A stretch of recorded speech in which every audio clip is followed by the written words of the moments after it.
کام کر رہے ہو, اللہ کہتے ہیں اس میں اچھے بن کے دکھا دو تو اللہ مان لے گا کہ آپ کیا ہو, اللہ کی عبادت کرنے والے, اللہ کی غلامی کرنے والے.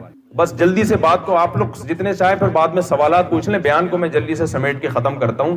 ٹو دا پوائنٹ بات ہو نا, مختصر ہو, وہ تو زیادہ اچھی طرح دماغ میں بیٹھتی ہے. تو لِيَبْلُوَكُمْ أَيُّكُمْ أَحْسَنُ عَمَلًا, اللہ دیکھنا چاہتے ہیں تم میں اچھا عمل کون کرتا ہے. اب اچھے عمل میں سچ بولنا اچھا عمل ہے, جھوٹ بولنا اچھا عمل نہیں ہے.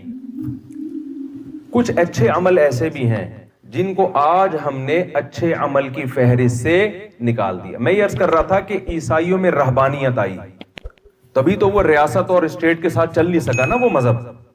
ہم کل گئے روم میں, ویٹیکن سٹی کے نام سے بالکل ایک الگ ریاست ہے, اس کو کیا ہو گیا, ویٹیکن سٹی کے نام سے بالکل ایک الگ ریاست ہے نا.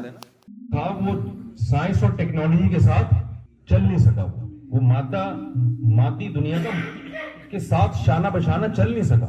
لیکن آپ کو پتا ہے اسلام جب دنیا میں آیا اسی کے بعد سائنسی ترقی کو عروج ملا ہے. میں نے گورو کی کتاب پڑھی ہے جس میں انہوں نے اعتراف کیا کہ اگر مسلم سائنسدان نہ ہوتے تو آج ہم جس ترقی تک پہنچے ہوئے ہیں نا, ہمیں 500 سال لگتے یہاں پہنچنے میں. اسلام کے آنے کے بعد سائنسی ترقی کم ہونے کے بجائے کیا ہوئی ہے, بڑی ہے. کیوں؟ قرآن جگہ جگہ غور و فکر کا حکم دیتا ہے.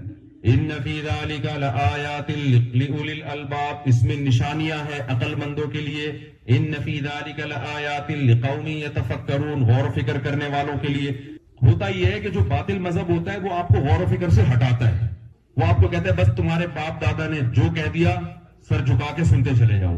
اسلام جب آیا تو اسلام انہیں بار بار غور و فکر کرنے کی اپیل کر رہا ہے. الہم ارجل یمشون بہا, جن بتوں کے سامنے تم جھکتے ہو کیا ان کے پاؤں ہیں جس سے یہ چل سکتے ہیں؟ ام لہم اعین یبصرون بہا, کیا ان کی آنکھیں ہیں جن سے یہ دیکھ سکتے ہیں؟ ام لہم آذان یسمعون بہا, بتاؤ کیا ان کے کان ہیں جن سے یہ سن سکتے ہیں؟ تو کچھ بھی نہیں کر سکتے یہ, تو پھر کیوں ان کو تم خدا بنا کے بیٹھے ہو؟ یہ ساری عقل کو اپیل کرنے والی باتیں ہیں نا, ساری باتیں عقل کو اپیل کرتی ہیں. وَإِنَّ لَكُمْ فِي الْأَنْعَامِ لَعِبْرَةً نُسْقِيكُم مِّمَّا فِي بُطُونِهِ مِن بَيْنِ فَرْثٍ وَدَمٍ لَبَنًا خَالِصًا سَائِغًا لِّلشَّارِبِينَ. اللہ نے غور کرنے کا حکم دیا. دیکھو سوکھا چارہ اس جانور کو کھلاتے ہو کیسا چکنا گاڑا دودھ نکلتا ہے. کیا یہ فیکٹری آٹومیٹیکلی خود بخود وجود میں آ گئی ہے؟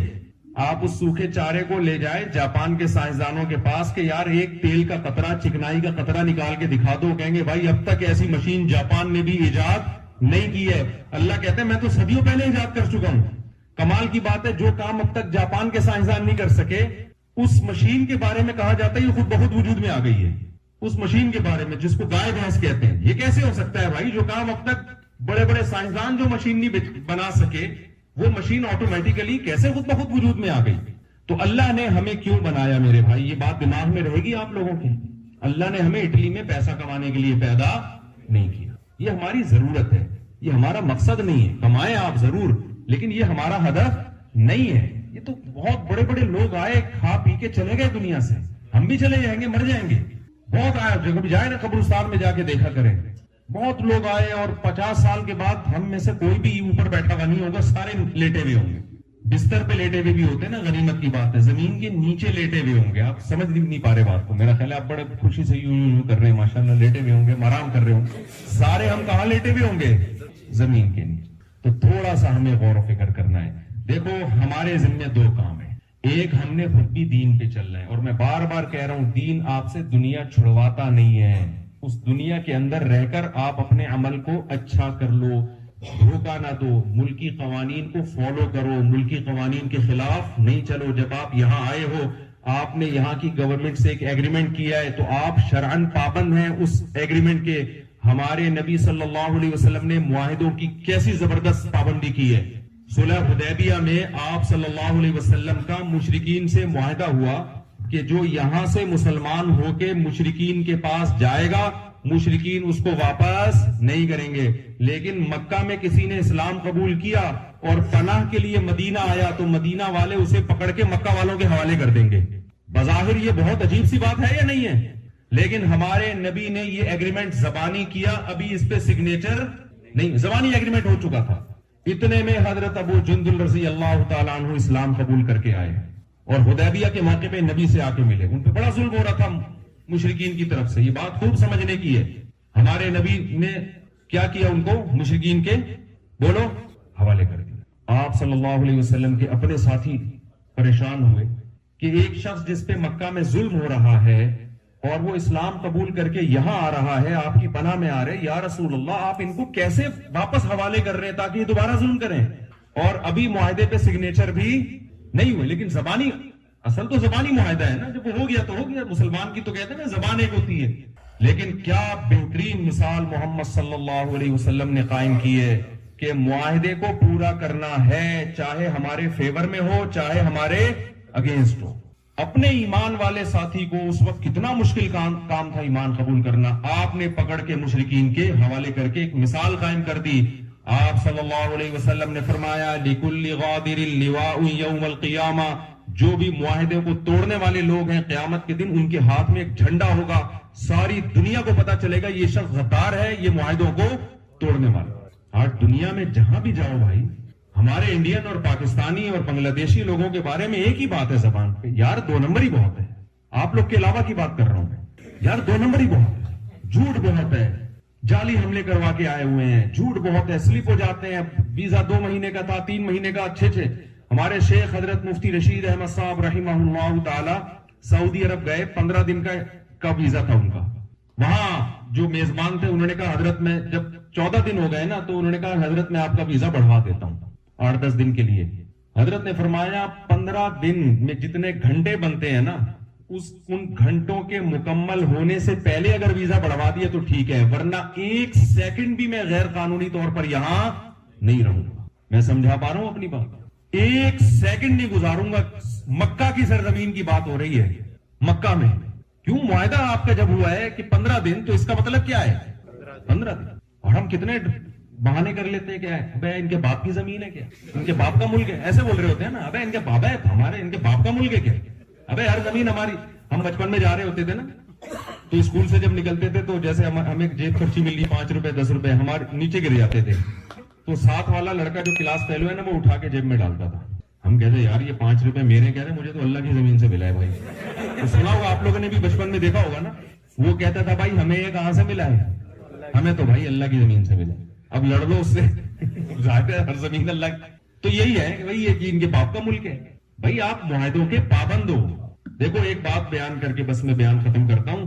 رسول اللہ صلی اللہ علیہ وسلم نے جب نبوت کا دعویٰ کیا، آپ صلی اللہ علیہ وسلم عبادت گزار تھے، غار حرا میں کئی سال آپ نے عبادت کی ہے، لیکن جب آپ نے 40 سال کے بعد نبی ہونے کا دعویٰ کیا تو آپ نے اپنے بارے میں یہ نہیں کہا کہ لوگوں تم جانتے ہو میں غار حرا میں کتنی عبادت کرتا ہوں، اللہ کو یاد کرتا ہوں، تم جانتے ہو.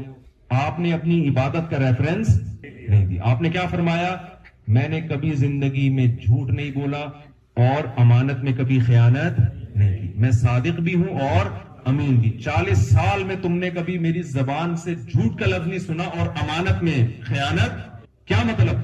آپ جب تک کیریکٹر میں 1 نمبر نہیں ہوتے آپ اس وقت تک کسی غیر مسلم کو دعوت دینے کے اہل نہیں ہوتے.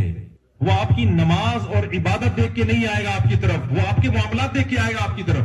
تہجد میں تو 1 گھنٹہ رو رہا ہوتا ہے، صبح اٹھ کے پھر 2 نمبریاں کر رہا ہوتا ہے، تو وہ بھی ضروری ہے. عبادت، تہجد، نماز، ذکر وہ بھی ضروری. اللہ کو یاد کرنا تو بہت ضروری ہے، اس کے بغیر تو انسان کے دل میں اللہ کی محبت پیدا نہیں ہوتی، اس کو موٹیویشن ہی نہیں ملتی، وہ تو بہت ضروری ہے.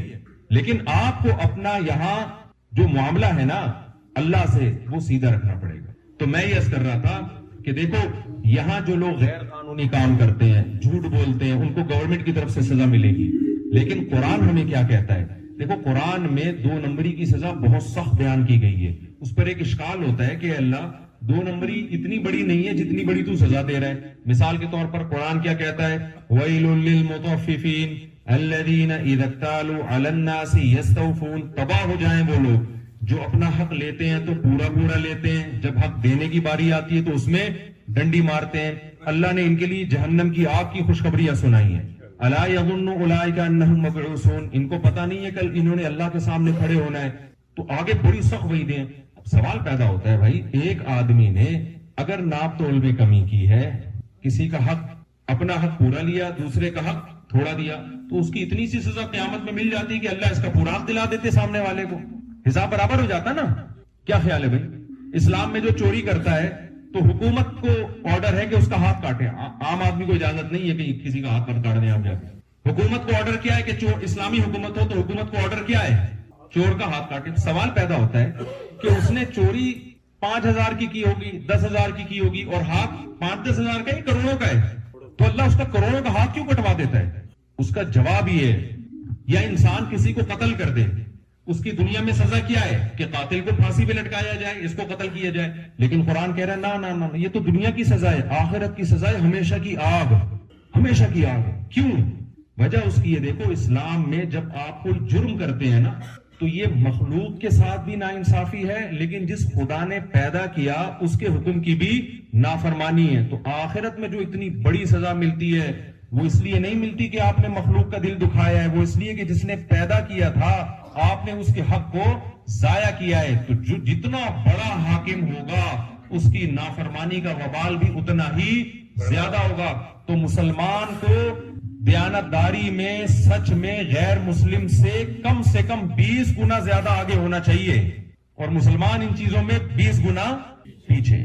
تو آج سے زندگی مجھے بھی چاہیے اس اصول کو سامنے رکھ کے گزاروں, اور آپ حضرات کو, کہ ہم دنیا میں کسی ہدف کو لے کر, آپ کو ہم یہ نہیں کہہ رہے کہ آپ چھوڑ چھاڑ دیں دنیا کے سارے کام, وہ تو کرنے ہیں, صحابہ نے کیے تھے.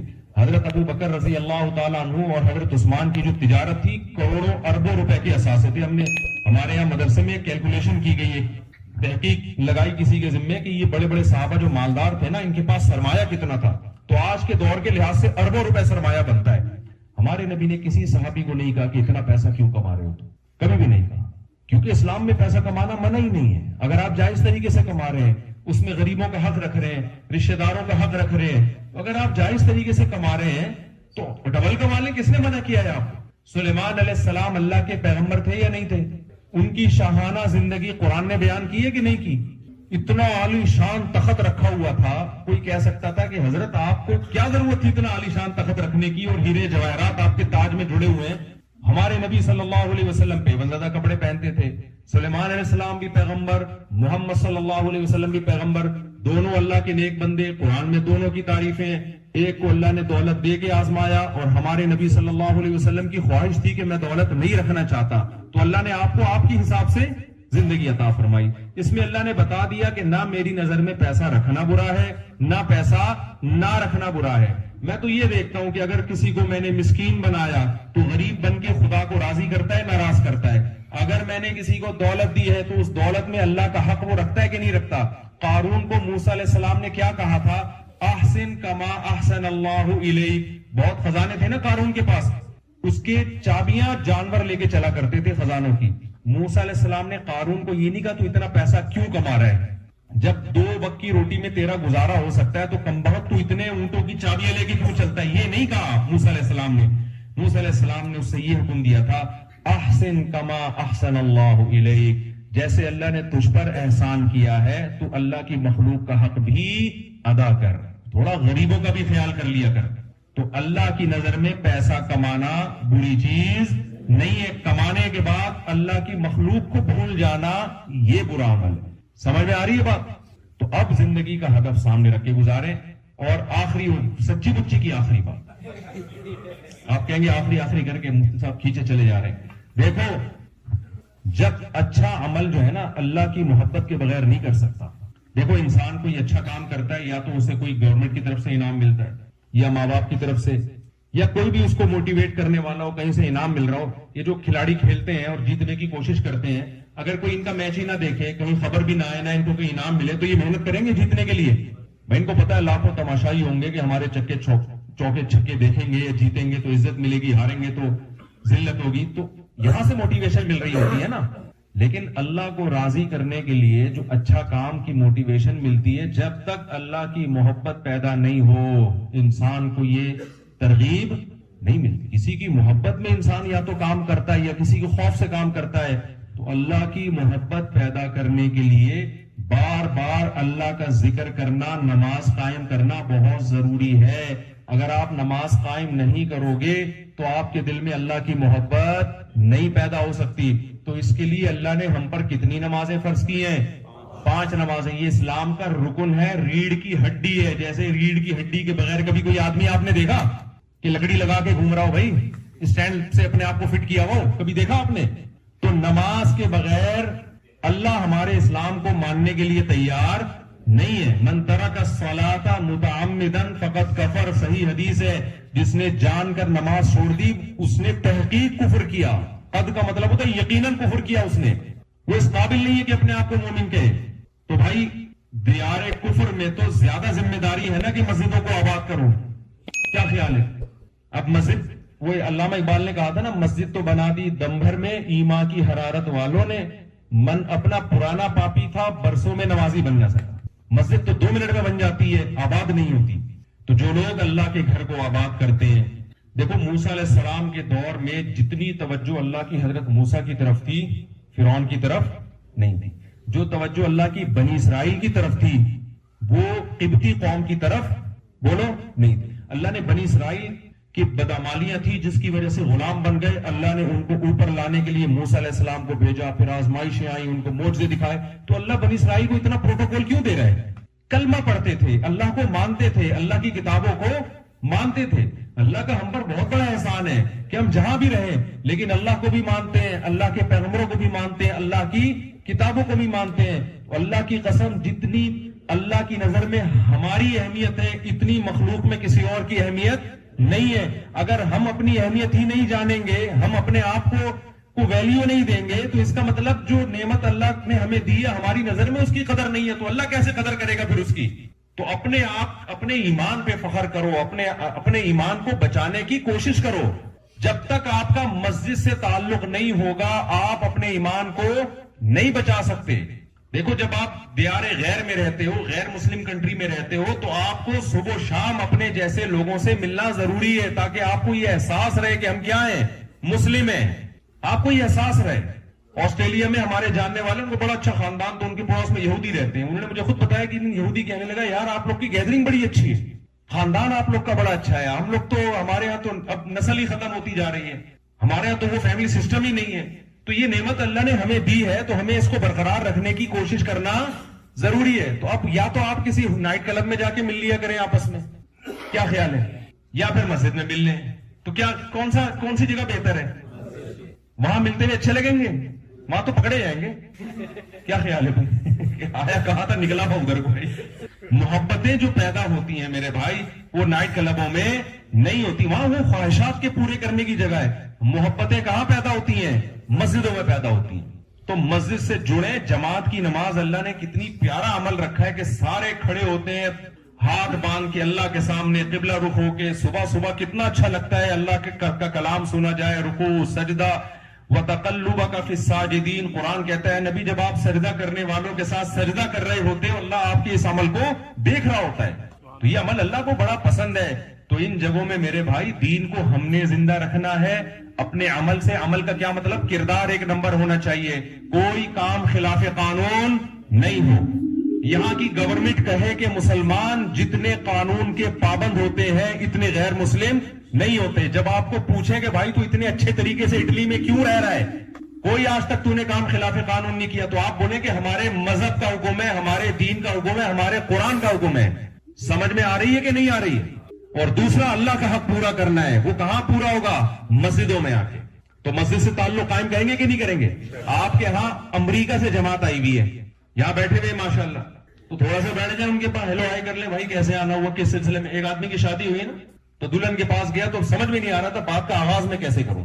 ظاہر ہے پہلے زمانے میں پہلی دفعہ شادی ہوتی تھی, کبھی دیکھا بھی نہیں ہوتا تھا, تو سمجھ میں نہیں آ رہا کہ میں بات کا آغاز کیسے کروں. کافی دیر سوچنے کے بعد کہتا ہے میری کل آپ سے نکاح ہوا تھا, اس سلسلے میں حاضر ہوا. کل میری آپ سے شادی ہوئی تھی نا اس سلسلے میں. تو تبلیغ والوں سے کہیں کہ بھائی ہمیں پتا چلا ہے کہ آپ امریکہ سے آئے ہیں, ہم اس سلسلے میں بولو بھائی تھوڑا سا جڑ جایا کریں. یہاں مولانا صاحب ہیں, مولانا ابو ذر صاحب ہیں, دعوت کے کام میں جڑے ہوئے. تبلیغ کا کام اللہ نے پوری دنیا میں پھیلا دیا, اور اللہ کا کتنا بڑا فضل ہے کہ پوری دنیا میں قابل قبول ہے. ابھی تو سعودی عرب میں بھی سنا اجازت دیتی ہے. کیوں؟ کوئی ایسی الٹی سیدھی بات نہیں کر رہے ہوتے, کوئی وائلنس ہی نہیں پھیلا رہے ہوتے, کوئی اس طرح کی کوئی اختلافی کوئی فرقواریت کی بات نہیں. سیدھا سیدھا اللہ سے ہونے کا یقین, غیر اللہ سے کچھ نہ ہونے کا یقین, اپنے ہدف کو سامنے, آپ کو آپ کی منزل بتا دیں گے.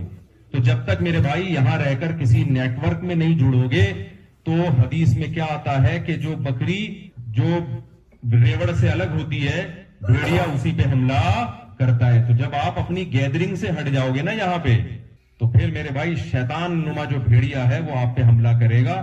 ہو سکتا ہے آپ عیش والی زندگی گزار لو لیکن رنگ للیوں پہ زمانے کی نہ جانا اے دل, یہ خزاں ہے جو بانداز بہار آئی ہے. تھوڑے دن کے بعد بڑھاپا بھی آنے والا ہے. یہ جوانی کی مستیاں بہت جلد مارکیٹ سے شارٹ ہونے والی ہیں.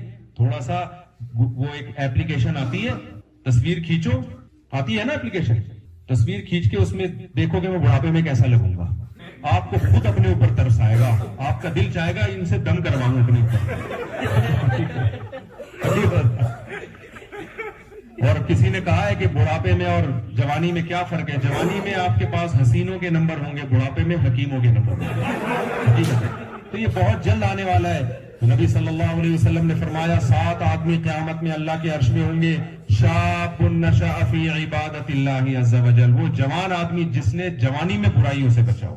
تو آپ یہاں اٹلی میں رہ کر آپ برائیوں سے بچو. آپ ان غیر مسلموں کے لیے پیغام بنو گے یار, مثال بنو یار. یہ اپنی بیویوں سے وفا کرتے ہیں, یہ اپنے بچوں سے وفا کرتے ہیں, یہ جس ملک میں رہتے ہیں اس ملک سے وفا کرتے ہیں, یہ لوگوں سے وفا کرتے ہیں.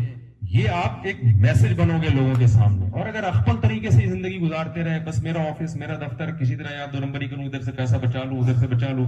ہمارے یہاں تو ٹریول ایجنٹ اتنا پیسہ کھا کے نا لوگوں کو جھوٹ موٹ کے, وہ میں اکثر لطیفہ سناتا ہوں, آپ لوگوں نے شاید نہیں سنا ہو. ٹریول ایجنٹ بھی بھیجتے ہیں نا دوسرے ملکوں میں غیر قانونی. تو وہ ہمارے ہاں جو ہے نا پہلے دبئی جانے کا بڑا ٹرینڈ تھا, مسقط دبئی قطر. تو وہ کیا کرتے تھے, کراچی کے سمندر پہ ٹریول ایجنٹ پیسے لے گئے نا, کشتی میں بٹھا کے گھما پھرا کے لا کے گوادر پہ اتار دیتا تھا. اب ایسا ہی ہوتا تھا نا کہ سمندر میں جانے کے بعد کیا پتا چلتا ہے کون کدھر جا رہا ہے. تو ایسے کسی ٹریول ایجنٹ نے پیسے لیے تھے, چل بھائی تجھے میں مسقط پہنچاتا ہوں. وہاں گھما پھرا کے سمندر میں بیچ میں لا کے گوادر پہ اتار کے ریگستان میں بولا بھائی خود تلاش کرا کے. اب وہ بیچارہ پریشان نا کہ یار مسقط کدھر ہے. تو اسے ریگستان میں ایک بندہ ملا, کہنے لگا یار مسقط کا پتہ بتا دو. کہ کہتا ہے پتہ نہیں, میں تو خود قطر میں گھوم رہا ہوں.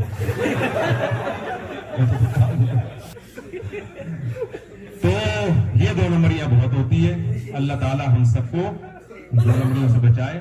تو مسجد سے جڑنے کا سب جو ارادہ کرتے ہیں اگر ہاتھ کھڑا کریں, اللہ مجھے بھی توفیق دے, آپ حضرات کو بھی. اگر میرے بیان کا صرف اتنا آپ نے عمل کر لیا نا کہ مسجد سے جڑنا سیکھ لیے, تو بس میں سمجھتا ہوں کہ یہاں جو اس بیان کا مقصد ہے وہ انشاءاللہ حاصل ہو جائے گا. باقی چیزیں جب جڑتے رہیں گے تو خود بخود سمجھ میں آنا شروع ہو جائیں گے. اللہ تعالی ہمیں سمجھنے کی, عمل کی توفیق عطا فرمائے.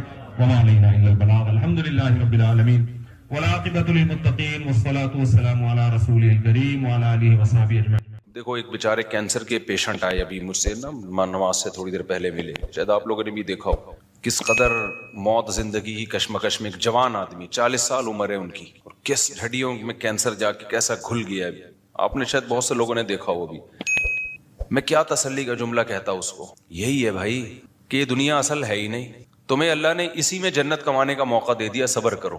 ناکام ہے یہ انسان اگر آخرت نہیں ہے. اگر آخرت نہیں ہے تو جو 40 سال میں کینسر کا پیشنٹ ہے وہ کامیاب ہے یا ناکام ہے؟ ناکام ہے یار. ابھی تو اس کی 40 سال میں انسان, اگرچہ جوانی اس کی ڈھلکنا شروع ہوتی ہے لیکن تجربہ پیسہ 40 سال میں ہی آتا ہے عام طور پہ اکثر لوگوں کے پاس. کسی اچھی پوسٹ پہ پہنچ جاتے ہیں وہ ترقی کرتے کرتے, میچور ہو جاتے ہیں, بہت سارے دنیا کو سمجھ جاتے ہیں کہ یہاں رہنا کیسے ہے. ابھی ایک آدمی کی یار یہ عمر شروع ہوئی اور انتہائی خطرناک قسم کا کینسر. انہوں نے بتایا میرا پورا گھر بک گیا, جائیدادیں بک گئیں, سب زیرو پہ آ گیا میں, اور ٹھیک پھر بھی نہیں ہوا. تو بتاؤ تو ناکام ہے کہ نہیں ہے دنیا کے لحاظ سے؟ کہ نہیں بھائی, اگر آپ اس کو مسئلہ سمجھو گے تو ناکام ہو. اگر آپ یہ سمجھتے ہو نا کہ ہمارا اصل مسئلہ صحت ہے, جو صحت مند نہیں ہے وہ ناکام ہے, اگر یہ مسئلہ کو مسئلہ سمجھو گے تو پھر کیا ہے, پھر یقیناً ناکام ہے. لیکن بھائی اگر مسئلہ آخرت ہے تو اللہ نے ہمیں بتایا کہ ایوب علیہ السلام تو اس سے زیادہ بیمار تھے.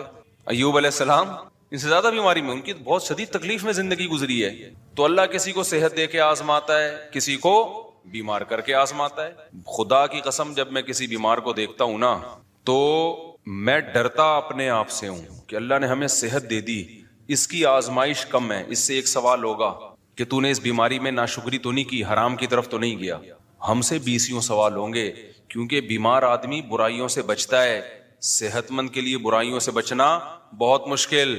نبی صلی اللہ علیہ وسلم نے فرمایا اذا ابتلیت عبدی بحبیبتیہ فصبر عوضتہما منہما الجنہ. بخاری مسلم کی حدیث. نبی نے فرمایا کہ اللہ کہتے ہیں کہ جس کی میں نے دونوں آنکھوں کی بینائی لے لی, اس نے صبر کیا, کوئی ناشکری نہیں کی, تو میں اس کو اس کے بدلے میں جنت دوں گا. کیونکہ نابینا آدمی کے پاس ایک ہی ہے, وہ نہ فحش فلمیں دیکھ سکتا ہے, نہ وہ زنا کی طرف جائے گا, بد نظری ہوتی ہے پھر آگے زنا ہوتا ہے نا, نہ وہ نامحرم عورتوں کو دیکھے گا. 20 قسم کے گناہوں سے اللہ نے اس کو بچا لیا ہے. تو آخرت پر اگر یقین ہو نا تو آپ کو نابینا پہ ترس نہیں آئے گا, آپ کو آنکھوں والوں پہ ترس آئے گا کہ بھائی اس کا تو حساب, کیونکہ اس سے نماز روزے کا سوال ہوگا, وہ آسان ہے. آج جن بے حیائی کے کاموں میں, فحش فلموں میں, اور پتہ نہیں بد نظری اور کس قدر برائیوں میں لوگ پڑے ہوئے ہیں, یہ ساری آنکھ کی نعمت کی ناقدری ہے یا نہیں ہے؟ تو آپ کا نا سوچنے کا اسٹائل چینج ہو جائے گا اگر آپ آخرت پہ یقین رکھتے ہو. سوچنے کے معیارات ہی بدل جائیں گے. میں نے جس کینسر کے پیشنٹ کو آج دیکھا نا, تو اس لحاظ سے تو ترس آتا ہے انسان پہ کہ بھائی وہ بیچارہ تکلیف میں ہے اور زندگی سے لڑ رہا ہے. حقیقت بتاؤں, میں اپنے بارے میں سوچ رہا تھا کہ شاید یہ ہم سے زیادہ خوش قسمت ہے. ہمیں اللہ نے صحت دی ہے, آنکھیں دی ہیں, کان دی ہیں, بولنے کے لیے زبان دی ہے, سارے جسم کے جو بھی ہمارے آرگن ہوتے ہیں صحیح چل رہے ہیں. یہ اتنی بڑی نعمت ہے, اربوں خربوں روپے دے کے بھی یہ نعمت خریدی جائے نا تو کم ہے. یہ آپ سے کوئی بتاؤ ایک آنکھ کا 1 کروڑ روپے لگائے کہ 1 کروڑ روپے دے گا تو تیری آنکھ کی بینائی رہے گی, ورنہ نہیں. سارا دن آپ بھیک مانگتے رہو گے 1 کروڑ اکٹھے کرنے میں. پلاٹ بیچو گے, مکان بیچو گے, جائیدادیں بیچو گے, یار بینائی سے زیادہ اہم نہیں ہے. آپ کی زبان میں ذائقے کی صلاحیت ختم ہو جائے, کھانے پینے کی لذتیں آپ کے لیے بولو ختم. کوئی کہے کہ 1 ارب روپے دو گے, 1 کروڑ روپے دو گے, تو یہ زبان میں جو آپ کو ذائقہ محسوس ہوتا ہے نا کھانے پینے کی, نلی نہاری اور جاوید نہاری اور برگر کھا رہے ہو, اور وہ 20 قسم کے ٹیسٹ زبان بتاتی ہے. 1 کروڑ روپے دے گا تو یہ ٹیسٹ واپس آئے گا. آپ بھکاری بن جاؤ گے لوگوں کے سامنے. یار خدا کے لیے یہ کام کر لو. اللہ نے ہمیں کروڑوں روپے کی نعمتیں فری پھوکٹ میں بولو نا دی ہوئی ہیں. سونگنے کی, سننے کی, یہ جو ہم پلک جھپک کے اوپر اٹھاتے ہیں, آپ کو پتا ہے یہ بھی ایک بیماری ہے. آپ کے یہ مسل ڈیمیج ہو جاتے ہیں, آپ پلک جھپکتے ہیں اوپر اٹھا نہیں سکتے, اوپر اٹھانے کے لیے ایسے انگلی سے اٹھانی پڑتی ہے, اور پھر باندھ لیتے ہیں تو پھر کھلی رہتی ہے, آنکھوں میں بے چینی شروع ہو جاتی ہے. ایک بحری جہاز کا کوئی تاجر تھا, بہت بڑی اس کی تجارت تھی. اس سے کسی نے پوچھا, اس کو یہ بیماری تھی بیچارے کو, اور ظاہر ہے جن کے بحری جہاز چلتے ہیں, تجارت ہوتی ہے, تو ارب پتی لوگ ہوتے ہیں. اس سے کسی نے پوچھا یار تجھے اللہ نے اتنا دیا ہے؟ اس نے کہا بھائی میری ساری تجارت کوئی لے لے اور مجھے صرف یہ بیماری میری ٹھیک ہو جائے. پرانی بات ہے, 25-30 سال پہلے واقعہ میں نے سنا تھا کہ میں پلکیں جھکایا کروں اور خود ہی اٹھا لیا کروں. کتنی ٹینشن ہے آپ سوچو نا. تو صحت مند لوگوں کی آزمائش کم ہے یا زیادہ ہے؟ وہ گناہ میں زیادہ پڑتے ہیں, ان سے حساب و کتاب زیادہ ہوگا.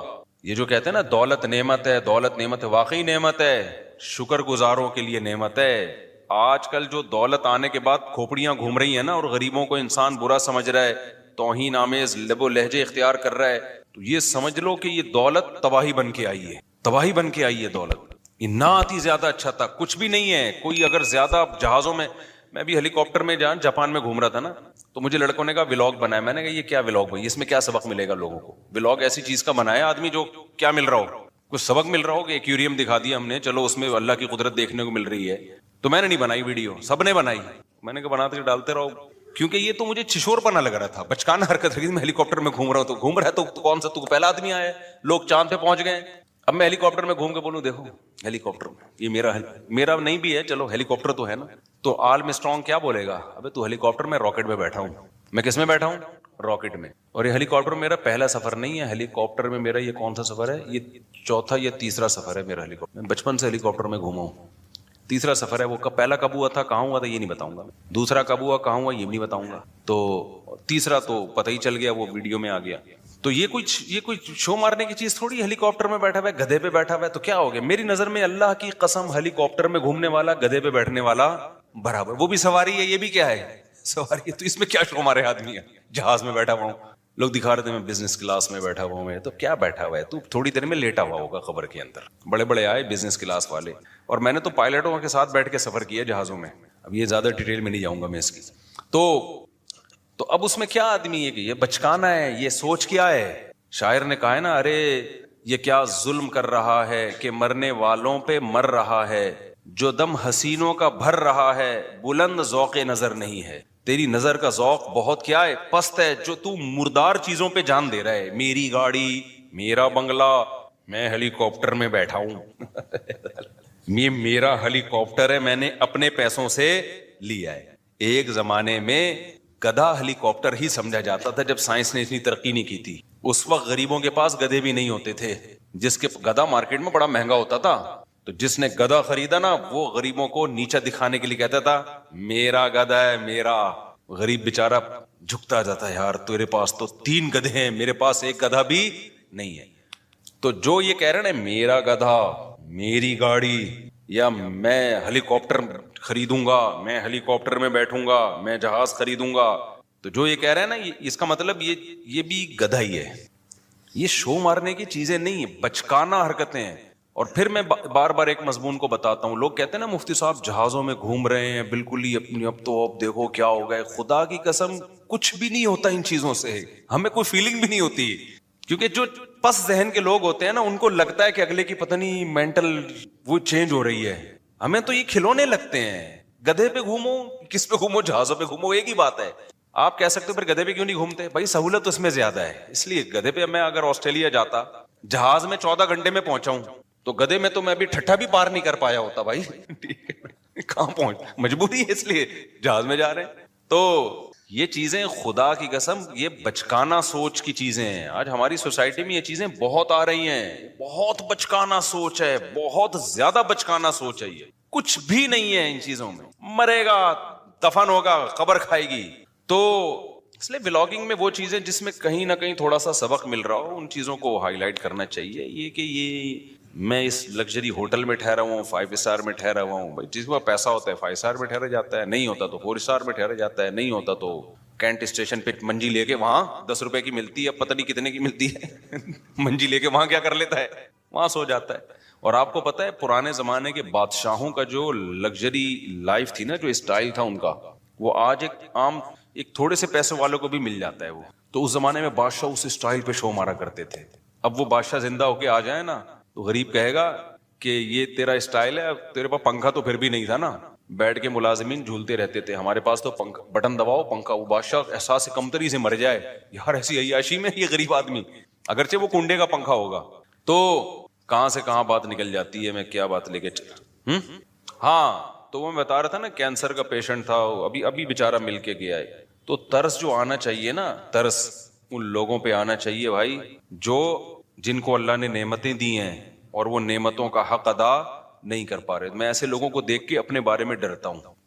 میں اللہ سے یہ بولتا ہوں کہ اللہ تو نے ہمیں یہ ساری نعمتیں دی ہیں, ہم تو کیا کر رہے ہیں بھائی؟ جو اللہ کے تقاضے ہیں, جو احکام ہیں ہمارے اوپر, کیا ہم یہ دعویٰ کر سکتے ہیں کہ آنکھ کی نعمت کا ہم شکر ادا کر رہے ہیں؟ قل ارأیتم ان اخذ اللہ سمعکم وابصارکم. قرآن نے دھمکیاں بھی دی ہیں کہ اے نبی آپ ان سے کہہ دیجئے اگر اللہ تم سے دیکھنے کی طاقت چھین لے, اندھا کر دے تمہیں, اور اللہ تم سے سننے کی طاقت چھین لے, بہرا کر دے, من الہ غیر اللہ, کون ہے اللہ کے سوا جو یہ نعمتیں لوٹا دے تمہیں دوبارہ؟ تو یہ اس کی رحمت ہے کہ نہیں چھین رہا, وہ نہیں چھین رہا. تو اس لیے یہ جو ہم بہت زیادہ وہ ہو جاتے ہیں نا, بہت ڈپریشن میں چلے جاتے ہیں پریشانیوں کی وجہ سے, وہ بیمار ہے اور وہ ایسا ہے اور وہ ویسا ہے. ہمارے حضرت مفتی رشید احمد صاحب رحمہ اللہ تعالی, انہوں نے ایسا غربت کو بنا دیا تھا کہ غربت, غریب پہ ہمیں ترس ہی نہیں آتا تھا. صحیح ہے نا, ہمیں غریب پہ ترس ہی نہیں آتا. اس لیے کہ غریب کون ہے بھائی؟ 2 وقت کی روٹی مل رہی ہے کہ نہیں مل رہی ہے؟ تو کہاں سے غریب ہو گئے؟ 2 وقت کی روٹی مل رہی ہے, سر چھپانے کے لیے بہترین جگہ ہے, جسم کسی بڑی بیماری سے محفوظ ہے, تو بس عیاشی کرو, موج مستی ہے. یہ غریب نہیں ہے, یہ ناشکری ہے. پھر آپ اپنے آپ کو یہ سمجھنا شروع کر دو. یہیں سے میں ایک چھوٹی سی بات بتا کے آگے بیان کو کنٹینیو کرتا ہوں. میرے ایک بیان پہ لوگوں نے اعتراض کیا ہے. میرا ایک تاجروں میں نا بیان ہوا تھا جس میں نے تجارت کی بڑی فضیلت بیان کی. اس پہ شارٹ کلپ بھی بنا کے چلا دیں, میرے بیان کو نا غلط رخ پہ لوگ لے کے جا رہے ہیں. میں نے تاجروں کی فضیلت بیان کی کہ اسلام میں آپ کے پاس اگر 2 آپشن ہو, ملازمت یا بزنس, تو آپ نے کس کو ترجیح دینی ہے؟ بزنس. شریعت کا مزاج ہے, اس میں بہت سارے دلائل ہیں. ہمارے نبی نے بزنس کیا, صحابہ میں زیادہ تر تجارت کرتے تھے. قرآن میں تجارت کا جگہ جگہ تذکرہ ہے, حدیث میں ترغیب ہے. یہ حدیث ہے کہ اللہ نے میری امت کے 10 حصوں میں سے 9 حصے روزی تجارت میں. اگرچہ یہ حدیث کی سند پہ کلام ہے, لیکن یہ کوئی اتنی کمزور حدیث نہیں ہے کہ اس کو ایک پہلے سے ثابت شدہ فضیلت حدیث کی میں ہے نا تجارت کی, تو اس کی فضیلت میں کے طور پر بیان کرنے میں کوئی حرج نہیں. لیکن اور بہت ساری حدیثیں ہیں. تو اس پہ کسی نے کہا کہ بھائی اس سے تو یہ پتہ چلا کہ پھر ملازمت بہت بری چیز ہے. تو میں نے کسی بیان میں یہ وضاحت بھی کی ہے. دیکھیں, ملازمت کے 2 پہلو ہوتے ہیں. علی الاطلاق ملازم کو برا کہنا تو کسی بھی لحاظ سے ٹھیک نہیں کہ جو ملازمت کر رہا ہے. ملازمت کے 2 پہلو ہوتے ہیں. ایک وہ ملازمت ہوتی ہے جس میں آپ کسی بڑے ویژن کا حصہ ہو, وہ ملازمت شریعت میں اس کی ترغیب ہے. مثال کے طور پر آپ ملک کی حفاظت کے لیے فوج میں جاتے ہو, ہے تو یہ ملازمت, لیکن آپ کا ہدف کیا ہے؟ ایک ملکی کنٹری کی حفاظت کرنا. یہ ملازمت تو ہے, تجارت نہیں ہے. اس میں پیسہ بھی کم ہوگا, جو تاجر لوگ جتنا کما لیتے ہیں اتنا ایک فوجی بیچارہ جو بارڈر پہ لڑنے والا تھوڑی کماتا ہے. لیکن یہ ملازمت بہت محبوب ہے اگر آپ کی نیت اچھی ہے تو بہت مقدس عمل ہے. اسی طرح آپ کسی یونیورسٹی میں ٹیچر ہو, آپ کہتے ہو یار میں ٹیچنگ کے شعبے میں جاؤں گا, کیونکہ جو لوگ آپ کے پاس آئیں گے وہ بات ٹیچر کی سنتے ہیں, تو اچھا ٹیچر سوسائٹی کو ملے گا تو اچھی معلومات دنیا میں پھیلیں گی. تو ٹیچنگ کا شعبہ کیا ہے؟ ایک مقدس ہے, بشرطے کہ جو پڑھا رہا ہو وہ ٹھیک چیز پڑھا رہا ہو, وہ مفید چیز پڑھا رہا ہو.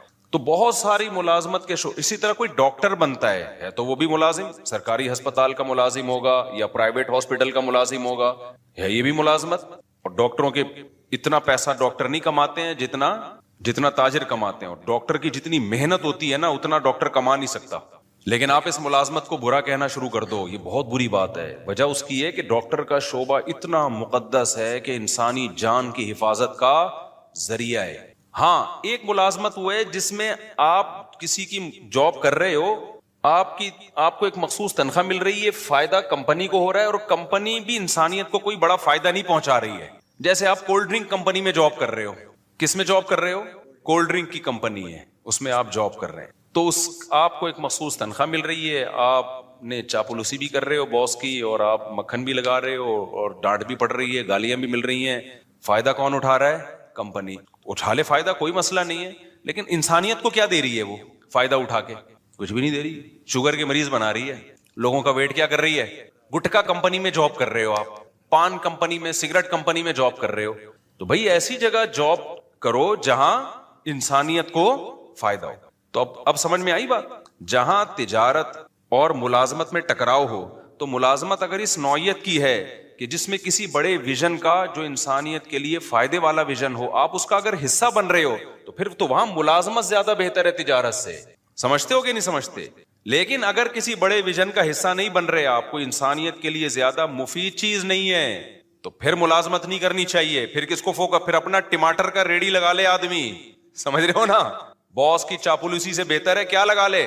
ٹماٹر کی ریڑھی لگا لے آدمی. اس کو ہم وہ کرتے ہیں, اس کی ہم حوصلہ شکنی کرتے ہیں, اس ٹائپ کی ملازمتوں کی. لیکن حوصلہ شکنی کرنے کے باوجود بھی ایسے ملازمین کو برا بلا نہیں کہتے ہم.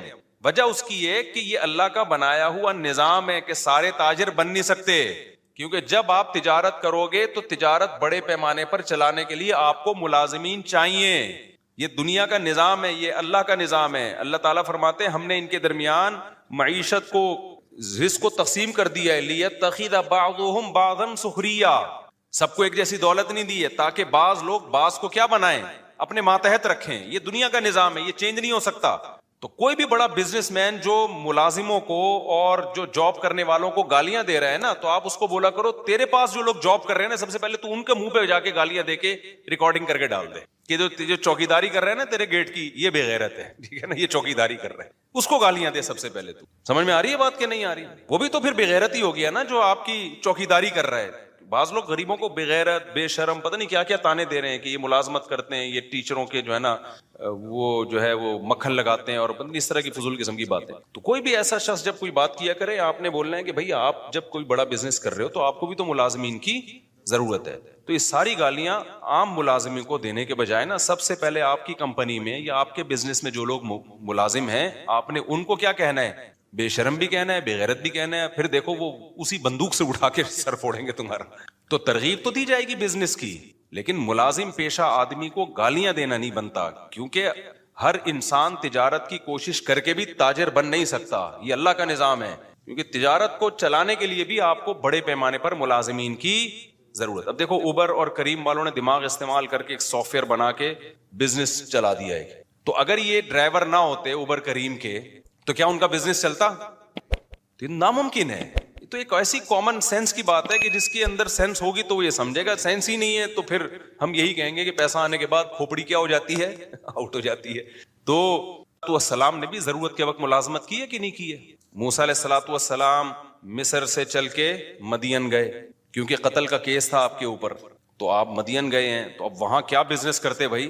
تو موسیٰ علیہ السلام کو پھر 10 سال کے لیے ملازمت ملی بکریاں چرانے کی. تو موسیٰ علیہ السلام نے چرائی بکریاں، 10 سال چلائیں.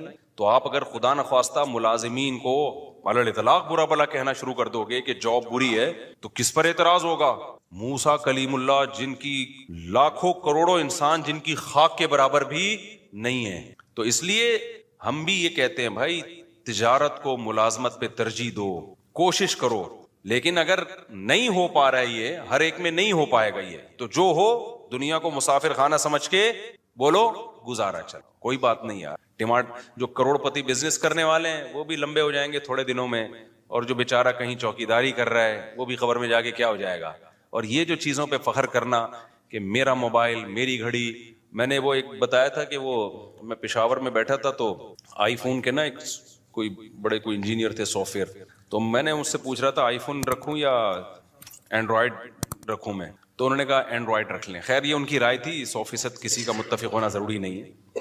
تو میں نے کہا آئی فون کیوں نہیں؟ اس نے کہا یار آئی فون والے نا سارے تھوڑے سے اوپر سے نا کھسکے ہوئے ہوتے ہیں. ان کی رائے تھی غلط ہے، 100% سارے کھسکے ہوئے نہیں ہوتے. یہاں بھی بہت سے لوگ آئی فون والے، اور میں نے بھی 2 سال آئی فون ہی رکھا ہے، تو میں تو اس کا مطلب پھر میں اپنے آپ کو بھی کھسکا ہوا مان رہا ہوں. تو انہوں نے کہا آپ دیکھو مفتی صاحب جتنے بھی آئی فون والے ہوں گے نا یہاں انہوں نے 3 کیمرے یوں کر کے رکھے ہوئے ہوں گے بتانے کے لیے کہ ہمارے پاس کیا ہے، آئی فون. اچھا میں نے جب نظر گھمائی 10-15 بندہ بیٹھا ہوا تھا، جس کے پاس آئی فون تھا نا سب نے یہاں رکھا، سیمسنگ والے سب جیب میں رکھ کے بیٹھے ہوئے تھے. یہ قاعدہ کلیہ نہیں ہے، لیکن ایک اصولی بات یہ ہے کہ اپنی چیزوں پہ کو شو مارنا، اپنی چیزوں پہ فخر کرنا، یہ کیا ہے؟ بچکانا ہے. دنیا کی تمام نعمتیں رکھیں سہولت کے لیے. کس کے لیے؟ سہولت کے لیے. اچھی سے اچھی نعمتیں رکھیں تاکہ ہمیں لائف گزارنے میں سہولت ہو. یہاں تک ٹھیک ہے، جہاں شو بازی آئے گی نا تو گئے کام سے. اچھا اس میں بھی مبالغہ ہوتا ہے، افراط و تفریط ہوتا ہے. بعض دفعہ شو بازی ہوتی نہیں ہے. جن کی سوچ کے جو غریب ہوتے ہیں نا ان کو لگتا ہوتا ہے کہ یہ مالدار شو مار رہا ہے. وہ یہ سوچ کے کیا ہوتے ہیں؟ یہ سوچ کے غریب ہوتے ہیں. میں بتاتا ہوں نا، 2 غریبوں کی 2 قسمیں. ایک تو بیچارہ قدرت کی طرف سے غریب ہے، ایک ہوتا ہے سوچ کا غریب. یہ والے غریب مالدار بھی ہوتے ہیں، ذرا سی بات پہ بدگمان ہو جاتے ہیں. اب ایک آدمی نے اگر اپنے آئی فون کی تعریف کر کے یوں دکھا دیا اللہ نے مجھے آئی فون دیا، تو وہی ہو سکتا ہے ویسے ہی نعمت کا اظہار کر رہا ہو، فوراً کیا بے شو مار رہا ہے. کوئی گاڑی میں یوں کر کے گھوم رہا ہے، ابے شو مار رہا ہے. بھائی تم نے دل کا حال دیکھا ہے کسی کے؟ شو مار رہا ہے. وہ ہو سکتا ہے وہ اس کی نظر میں اس کی ویلیو نہ ہو. اب آپ مجھے بتاؤ زرداری آئے، زرداری کہے میرے پاس آئی فون، میرے پاس تو نہیں ہے، لوگوں کا آئی فون. تو جو سمجھدار لوگ ہیں وہ کہیں گے یار یہ شو نہیں مار سکتا، یہ اس کے لیے آئی فون کی فیکٹری اڑا دے گا یہ بم سے، ٹھیک ہے نا، اس کے پاس اتنی پاور ہے، ٹھیک ہے نا. تو اس کے لیے یہ کوئی اور وجہ ہوگی. لیکن جو جانتا نہیں ہوگا نا، جو سوچ کا غریب ہوگا، وہ کہے گا یار دیکھو کیا شو مار رہا ہے، 5 سال صدر کیا بن گیا، اب شو مارنا شروع کر دی. تو یہ ہم کہیں گے تیرا دماغ خراب ہو گیا بھائی. اس کے لیے یہ آئی فون اور یہ فراری شراری کوئی 2 ٹکے کی اوقات نہیں ہے. وہ ہو سکتا ہے آئی فون نکال کے شرمندہ ہو رہا ہو کہ ہر صرف ابھی تک وہ نہیں، پوری فیکٹری چاہیے تھی، ہے کیا میرے پاس.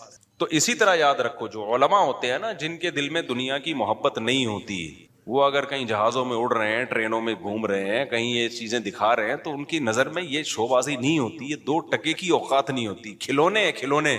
تو فوراً بدگمان ہو جانا کہ شو مار رہے ہیں، یہ فضول حرکت ہے. ایک بڑے عالم تھے، ان کے گارڈ بہت تھے، سیکیورٹی کے بڑے مسائل تھے. تو جیسے ہی وہ نکلتے گارڈ وہ ٹھک ٹھک ٹھک کر کے نا سارا اپنی پوزیشن سنبھالتے. تو ایک آدمی جو ٹماٹر کا ٹھیلا لگاتا تھا بیچارہ، وہ گیا کہتا ہے یہ دیکھو کیسے شو بازی والے مفت. میں نے کہا کیوں؟ کہتے ہیں یار یہ کیا ہو رہا ہے. تو میں نے کہا بھائی سیکیورٹی کے مسائل ہے تو یہ تو ہوگا. انہوں نے کہا نہیں یہ شو مار رہا ہے. تو یہ کیا ہے کہ سوچ کیا ہے بھائی، ضرورت بھی تو ہو سکتی ہے نا کسی کو گارڈ رکھنے. بات سے بات چلتی ہے، میں موضوع کی طرف آتا ہوں کیونکہ آج جو میں نے موضوع شروع کیا بہت امپورٹنٹ ہے. اسی میں ایک بات یہ بھی یاد رکھو، سوچ کا غریب ہونے میں ایک چیز یہ بھی داخل ہے کہ جب بھی دنیا میں کوئی حادثہ ہونا، مالدار کو اور طاقتور کو مورد الزام ٹھہرا دو کہ انہوں نے کیا ہے. ہمیشہ غریب کو فیور دو چاہے وہ غلطی پر بھی ہو. یہ بھی سکن کی بات ہوتی ہے جو سوچ کے غریب. ایک مثال دیتا ہوں، آپ بڑی گاڑی لے کے جاؤ, موٹر سائیکل والا آ کے خودکشی کر لینا آپ کے سامنے, لوگوں نے پکڑ کے آپ کو ہی کوٹنا ہے. بائک والے کو کچھ نہیں کہنا, کیونکہ وہ بائک کی وجہ سے کیا لگ رہا ہے, غریب. آپ کے پاس چونکہ لینڈ کروزر ہے, آپ مالدار ہو, لوگوں نے ہمیشہ مالدار کو کوٹنا ہے. کیوں؟ یہ دماغ خراب ہو گیا ہے, لوگوں یہ سمجھ بیٹھے ہیں کہ جو مالدار ہے وہ ہمیشہ ظالم ہوتا ہے. سمجھتے ہو کہ نہیں سمجھتے؟ یہ برا ہے, کیونکہ اس کے پاس بڑی گاڑی ہے اور بائک والا قابل ترس ہے. او بھائی وہ قابل ترس نہیں ہے اگر وہ غلطی پر ہے. ایک میں آسان مثال اور دیتا ہوں. دیکھو ایک سب میرین گئی تھی نا اندر, وہ ٹائٹینک کے پرزے تلاش کرنے کے لیے. اب تک کی رپورٹ کے مطابق نہ پرزے ملے, نہ وہ بیچاروں کے, اللہ جو مسلمان تھے ان کی اللہ مغفرت کرے, تو وہی دھماکے سے ہلاک ہو گئے. انہی دنوں میں کچھ لوگ اللیگل جا رہے تھے یونان, وہ کشتی میں ڈوب کے ہلاک ہو گئے. تو اب پوری دنیا میں نیوز آ رہی تھی, وہ جو کشتی میں ڈوب کے ہلاک ہوئے تھے ان کی نہیں آ رہی تھی, جو ٹائٹینک تلاش کرنے گئے تھے ان کی نیوز بہت. تو میں نے بہت لوگوں کے کمنٹس دیکھے, یار اصل میں وہ ارب پتی تھے نا, ان کو تو اتنا پروٹوکول دیا جا رہا ہے, اور یہ غریب بیچارے لٹے پٹے, ان کو کوئی پوچھنے والا نہیں ہے. یہ بھی کس کی علامت ہے؟ اس کا مطلب آپ سوچ کے کیا ہو, غریب. بھائی وہ انلیگل تھے, ہم تو ان کے لیے بھی دعا کرتے ہیں. انلیگل ہونے کا یہ مطلب تو نہیں ہے کہ اگلا مر جائے, اتنا بڑا جرم تو نہیں تھا بیچاروں کا, لیکن چونکہ انلیگل تھے اس لیے ان کو ہائی لائٹ نہیں کیا جا رہا دنیا ان کو. کیونکہ اگر ان کو زیادہ پروٹوکول دیں گے تو پھر لوگ کہیں گے چلو پھر ہم بھی نکلتے ہیں, شاید ہم بھی ڈوب گئے تو شہادت کا اجر ملے گا ہمیں بھی. وہ لیگل گئے تھے نا, پرمیشن کے ساتھ گئے تھے, اس لیے. تو یہ بھی ہمارے ملک میں یہ بیماری زیادہ ہے, جہاں دیکھتے ہیں طاقتور اور کمزور تو ہمیشہ طاقتور کے خلاف ہو جاتے ہیں. یہ نہیں دیکھتے کہ یہاں غلطی کس کی ہے, کمزور کی غلطی ہے یا طاقتور کی غلطی ہے. ڈرائیونگ میں ایسا بہت ہوتا ہے.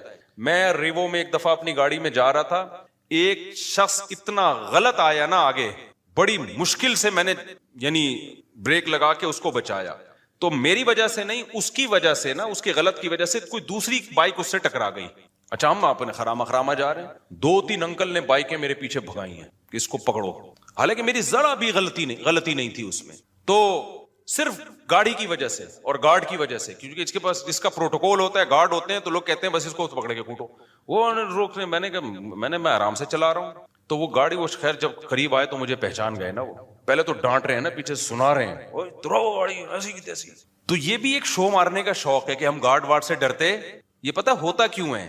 تو جب وہ قریب آئے تو انہوں نے مجھے پہچان گئے, تو تھوڑا سا ان کا ایٹیٹیوڈ چینج ہو گیا. میں نے کہا انکل میری غلطی کہاں سے ہے اس میں؟ آپ دیکھو میں تو آرام سے جا رہا ہوں. وہ خود ہی, اس کو پتہ نہیں کوئی ساس سے پھڈا ہوا تھا, اس کا سسرال سے جھگڑا ہوا تھا, خام خواہ میں آ کے بھیڑ رہا ہوتا ہے نا آگے. تو پھر انہوں نے میری بات سنی. لیکن میں اگر مفتی طارق مسعود نہ ہوتا نا, میں پٹ گیا تھا.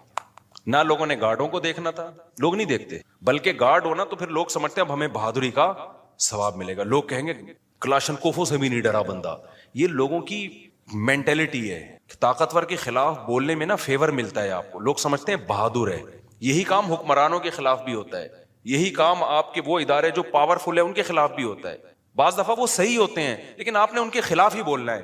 اس سے لوگ کہتے ہیں بہادر آدمی ہے, ڈرتا ورتا کسی سے نہیں ہے. اگر آپ نے کہیں کسی موقع پہ ان کو فیور میں بات کر لی, لوگ کہیں گے, کوئی بوٹ پالیشیا کہے گا, کوئی کہے گا وہ پی ٹی آئی کا ہے, کوئی کہے گا JUI کا ہے, کوئی کہے گا مسلم لیگ کا چمچا ہے. تو یہ پورا ہماری قوم کا نا دماغی توازن تھوڑا سا ایسا لگتا ہے کہ کچھ, ساری قوم نہیں, آپ لوگوں کے جو بیان سن رہے ہیں ان کے علاوہ کی بات کر رہا ہوں, مسئلہ ہے تھوڑا سا ٹیکنیکل, کیا ہے, فالٹ ہے. تو یہ صحیح نہیں ہے. ہمیں اسلام یہ کہتا ہے کہ آپ نے حق پرست کو, جو حق پر ہوگا نا اس کو فیور دینا ہے, چاہے وہ غریب ہو چاہے وہ امیر ہو. بعض دفعہ مالدار آدمی ٹھیک ہوتا ہے, غریب گڑبڑ کر رہا ہوتا ہے کمبخت, اور بعض دفعہ جو ہے طاقتور ٹھیک ہوتا ہے, بعض دفعہ آپ کا حاکم صحیح ہوتا ہے, اس کے خلاف لوگ زیادتی کر. وہ جو وزیر اعظم کے خلاف لمس یونیورسٹی میں ہوا نا, کسی نے بدتمیزی کی تھی, میں آپ کو دل سے بات بتاؤں, مجھے وہ بدتمیزی اچھی نہیں لگی. کہ جو جس طرح سے اعتراض کیے گئے نا, ابھی میں زیادہ نہیں ہائی لائٹ کرتا اس کو, وہ اسٹائل مجھے پسند نہیں آیا. کہ آپ کے ملک کا ایک وزیر اعظم جو ہو, ابھی جب تک نہیں ہو تو بھائی ایک سیاسی لیڈر ہے, آپ جو مرضی کرو, لیکن جب ایک آن ڈیوٹی آپ کا ایک وزیر اعظم ہے, بھائی وہ آپ کی جماعت کا ہے یا کوئی اور ہے یا عبوری وزیر اعظم ہے, کوئی بھی ہے, تو پبلک کی یہ ذمہ داری ہے, کوئی بھی اعتراض کریں تو عزت اور احترام کے دائرے میں. تنزیہ لب و لہجہ یہ نہیں ہونا چاہیے. تو یہ بدتمیزی, بہت افسوس ہوا کہ یار ہماری یونیورسٹیوں میں یہ بدتمیزی کیوں سکھائی جا رہی ہے. وہ تو وزیر اعظم نے بڑا برداشت کر کے نا بڑے تمیز سے جواب دیا. تو یہ غلط ہے بھائی, آپ رسپیکٹ سکھائیں لوگوں کو, اپنے بڑوں کی, چاہے وہ جو بھی ہو. جب آپ کا بڑا ہے تو بڑا ہے نا یار, آپ کو اس کو, نبی صلی اللہ علیہ وسلم کی صحیح حدیث ہے, انزل الناس منازلہم, لوگوں کو ان کے مرتبے کے حساب سے لوگوں کے ساتھ پیش آؤ. حاکم کو سمجھانے کا طریقہ وہ نہیں ہے جو ایک عام آدمی کو سمجھانے کا طریقہ ہے. نبی صلی اللہ علیہ وسلم کے پاس ایک سردار ملنے کے لیے آیا جو بڑا ظالم اور برا آدمی تھا. وہ نبی نے اس کو عزت دی تو امی عائشہ رضی اللہ تعالیٰ عنہ نے فرمایا یا رسول اللہ یہ تو ٹھیک آدمی نہیں ہے. آپ نے فرمایا انزل الناس منازلہم. ایک اسٹیٹس ہے نا اس کا اپنی قوم میں, ایک مرتبہ ہے, تو اس کے حساب سے اس سے چلنا پڑے گا. ایسا نہیں ہے کہ قوم کا سردار ہے چونکہ 2 نمبر ہے تو اٹھا کے اس کو جو ہے وہ مٹی میں بٹھا دیا. کیونکہ انسان کی نیچر ہے کہ جس مرتبے کا ہوتا ہے نا وہ والی ویلیو اگر آپ اس کو نہیں دیتے تو اپنی توہین محسوس کرتا ہے, اور جب وہ اپنی توہین محسوس کرتا ہے تو پھر آپ اس سے خیر کی امیدیں لگانا چھوڑ دیں. جو کام اصلاح کا ہو سکتا ہے وہ بھی نہیں ہوتا. اب دیکھو میں جب جاتا ہوں نا, پتہ ہے یہ نیچرل ہے, یہ جو اسلام کا حکم ہے نا یہ انسان کی فطرت کا حصہ ہے. انسان کا دل بھی یہ چاہتا ہے کہ جو ریسپیکٹیبل ہے اس کو عزت دی جائے. اب دیکھو میں بعض دفعہ جا رہا ہوتا ہوں, یہ جو ہمارے گرین چینل والے لوگ ہیں کتنا ہم سے نظریاتی اختلاف کرتے ہیں, لیکن میں کہیں جا رہا ہوتا ہوں نا بعض دفعہ ہری پگڑی والے آتے ہیں بڑی عزت سے سیلفی یہ وہ چل رہا ہوتا ہے. میں حیران ہوتا ہوں بھائی یار بڑے بڑے خلاف ہیں لیکن یہ بڑی عزت دے رہے ہیں. وجہ کیا ہے کہ اگلے کو یہ احساس ہوتا ہے کہ یار چلو ہمارا نظریاتی اختلاف ہے لیکن ایک سیلیبریٹی تو ہے نا. اب اسی توہین کرنا یہ نیچر کہتی ہے کہ یار یہ غلط ہے. سمجھ میں آ رہی ہے بات, کی ایک سیلیبریٹی تو ہے نا, تو جب ایک ہے تو ٹھیک ہے سیلفیاں نہ لو لیکن بے عزتی بھی نہ کرو, توہین نہ کرو کسی کی. ہمارے سامنے اگر کوئی ایسا شخص آ جائے جس سے ہمیں 100 دفعہ اختلاف ہو لیکن ایک مشہور ہو جس کی سوسائٹی میں ایک عزت ہو, تو آپ کا کیا خیال, ہم ٹھڈے مار کے بھگائیں گے, ہم یہ کہیں گے جاؤ یہاں سے. تو یہی ہوتا ہے بھائی, جو صحیح ہے غلط ہے وہ ایک الگ بحث ہے, لیکن سوسائٹی میں ایک عزت ہے تو اگر آپ نے اس سے تمیز سے بات نہیں کی تو وہ اپنی زیادہ بے عزتی محسوس کرتا ہے. تو یہ نبی صلی اللہ علیہ وسلم کی حدیث ہے انزل الناس منازلہم. یہاں ایک اور اشکال کا بات سے بات نکلتی ہے. اب کیا ہوتا ہے, امریکہ کا صدر آتا ہے نا پاکستان تو ہمارے وزیر اعظم مل رہا, اب تو نہیں آتا وہ, ان کو پتہ ہے یہاں آئے تو یہاں یہ لوگ خود بےچارے اپنی حفاظت نہیں کر پائے, ہمارا پتہ نہیں کیا ہوگا, تیرا کیا ہوگا کالیا. تو لیکن اب کیا ہوتا ہے, لوگ کہتے ہیں سعودی عرب کا بادشاہ کیسے مل رہا ہے امریکہ کے صدر سے, یا پاکستان کا وزیر اعظم امریکہ کے صدر سے کیسے مل رہا ہے, دیکھو یہ کافروں کو اور ایک اسلام دشمن کو یہ رسپیکٹ دی جا رہی ہے. بھائی آپ بھی جب وزیر اعظم بنے نا یا سعودیہ کے بادشاہ, تو کوئی چانس نہیں, لیکن اگر بن گئے تو آپ کو بھی یہ رسپیکٹ دینی پڑے گی, کیونکہ وہ نبی صلی اللہ علیہ وسلم کے پاس جو وفود آیا کرتے تھے ان کے سردار بڑے بڑے کافر ہوا کرتے تھے, لیکن آپ ان سے عزت کے ساتھ ملتے تھے کیونکہ وہ ایک ملک کا وزیر اعظم ہے, ایک ملک کا صدر ہے. تو اس میں جو سوچ کے غریب ہوتے ہیں نا وہ کہتے ہیں دیکھو ان کے کیسے تعلقات ہیں, ایسے ہینڈ شیک کر رہے ہیں. وہ سعودی عرب کے ایک بادشاہ نے کیا کیا تھا, وہ امریکہ کا صدر آیا تھا تو وہ مسافر کے لیے میرے خیال ہے ہاتھ بڑھائے تو اس نے ہاتھ ہی نہیں بڑھایا نا, تو یہ کوئی اچھا کام نہیں کیا, ٹھیک ہے نا. یہ امیج جو گیا ہے نا, لوگ کہتے ہیں یہ ہے حق پرستی. حق پرستی کی بات نہیں ہے بھائی, آپ کی جو پالیسیاں ہیں وہ آپ چینج نہ کریں امریکہ کے کہنے پر یا کسی کے دباؤ میں آ کے. آپ نے کام انسانیت ہی کے لیے کرنا ہے. اب اگر مجھے گرین چینل والے عزت دیں اور میں ان کی عزت کی وجہ سے مسئلہ ہی چینج کر لوں تو پھر یہ غلط ہو جائے گا. مسئلہ چینج نہ کریں لیکن ایٹیٹیوڈ آپ کا لوگوں کے ساتھ وہ ہونا چاہیے جس کے وہ اہل ہیں, عرف میں جس کے وہ اہل ہیں. یہ بات کلیئر ہو گئی ہے کہ نہیں ہو گئی ہے؟ تو یہ غلط ہے کہ یہ جو ہم نے معیار بنا لیا ہے نا کہ بس ہمیشہ بعض لوگ ادھر ایسا کر رہے ہوتے ہیں کہ اس کو ذلیل کر رہے ہوتے ہیں, یہ مالداروں کو ہی ہمیشہ الزام ٹھہلا رہے ہوتے ہیں, جو طاقتور ہوتے ہیں ہمیشہ اسی کو برا بلا کہہ رہے ہوتے ہیں اور ہمیشہ غریب کو فیور دے رہے ہوتے ہیں. بالکل غلط ہے. آپ نے اسلام کو دیکھنا ہے. اس کی میں ایک مثال دے کے بس آگے چلتا ہوں. دیکھو اسلام میں وراثت کا کیا نظام ہے, بیٹا 1 کروڑ روپے کروڑ پتی بیٹا ہے اور ایک غریب بیٹا ہے, وراثت پہ کوئی فرق رکھا ہے اسلام نے؟ دونوں کو برابر ملے گی. اب جو غریب بیٹا ہے وہ بڑے بھائی جو کروڑ پتی تھا اس کو وراثت نہیں لینے دے رہا اور کہ میرے گھر میں کھانا نہیں ہے اور یہ میری وراثت جو ہے نا میں اپنی بھی لوں گا اس کی بھی لوں گا, اس کو تو لینڈ کروزر میں گھومتا ہے, اس کے تو بحریہ ٹاؤن میں بنگلے ہیں, اس کو تو یہ, اس کو کیا ضرورت ہے, آ کے مفتی کے سامنے رونا شروع کر